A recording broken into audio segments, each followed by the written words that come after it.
Bookworms. So I thought I would do a haul for you guys because when I went to Barnes & Noble the other day, I bought 9 books, so I thought I would share them with you. The total only came to about $49 something, so $50 for 9 books, so I thought that was pretty incredible, to be honest. So the first book is Something Borrowed by Emily Griffin, and as you can see it's already been made into a film. It's basically about a character called Rachel who has a crush on her best friend's fiance and tells him, and he feels the same way, and it's just a rom-com in a book, really. It's probably going to be really cheesy and terrible, but there you have it, it was only $4. Next we have Guardian of the Dead by Karen Healy, and it just seems to be about teenagers who are either vampires or fairies or some sort of other creature of a mythical basis, and I don't know, it seems to be about forbidden love and all that jazz. This one was also $4 or $3.99. Thirdly we have Promise Not to Tell by Jennifer McMahon, and it's basically about a woman who returns to a town she grew up in, and there's a little girl who's murdered, and it mirrors a murder that happened to her best friend when she was younger, so I'd imagine there's kind of uncovering who the murderer is and all these secrets probably about the town. This one was $4.98. Next we have The Book of Tomorrow by Cecilia Ahern for $5.98, and it seems to be about a character who finds a book that doesn't have any title or author, and when she starts reading it she realises it's a book about her future, so as she reads it she can read what happens the next day before it actually happens. So I'm quite excited to read this because I have read another book by her called Thanks for the Memories, and I really enjoyed that book, so I'm quite looking forward to reading this one. I'm hoping it's going to be as good as the other one was. Next we have Dead Again by Dakota Cassidy, and I think it's basically about a character who goes to a Halloween party and possibly sleeps with a girl who was dressed as a vampire, but turns out she was actually a real vampire and now he's a vampire too. And I have a feeling it's going to be really cheesy, but it could surprise me, it could turn out to be pretty good. That one was also $3.99. If you couldn't already tell, I kind of rummaged the bargain sale section. I also bought The Blood of Flowers by Anita, you can decide how to pronounce her last name.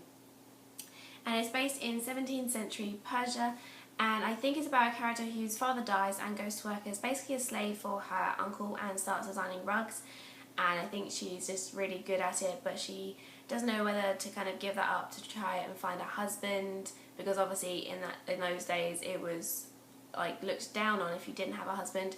So it wouldn't be the sort of book I would initially go for, but my mum kind of picked it out for me and goes, oh, I think you might enjoy this.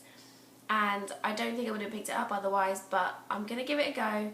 It might surprise me. I'm quite looking forward to reading it, but I feel it might be quite an intense drama story, and I don't know if that's going to be what I really want to read, but there's no harm in finding out, really, is there?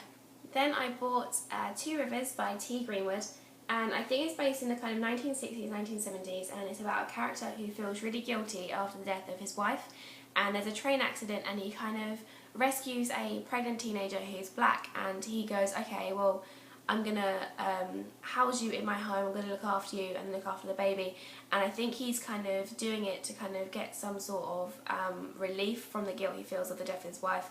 I don't know why he feels guilt, but he's kind of thinking that if he looks after this girl then he's going to be forgiven for whatever he feels guilty about. And I think he starts to realise that I don't know whether the train accident was actually an accident, or like the train accident she came from, or I don't know, but this blurb just basically says that she's not what she appears, and I don't know, it could be quite interesting, but books that are kind of set in this sort of time frame I don't really get on with.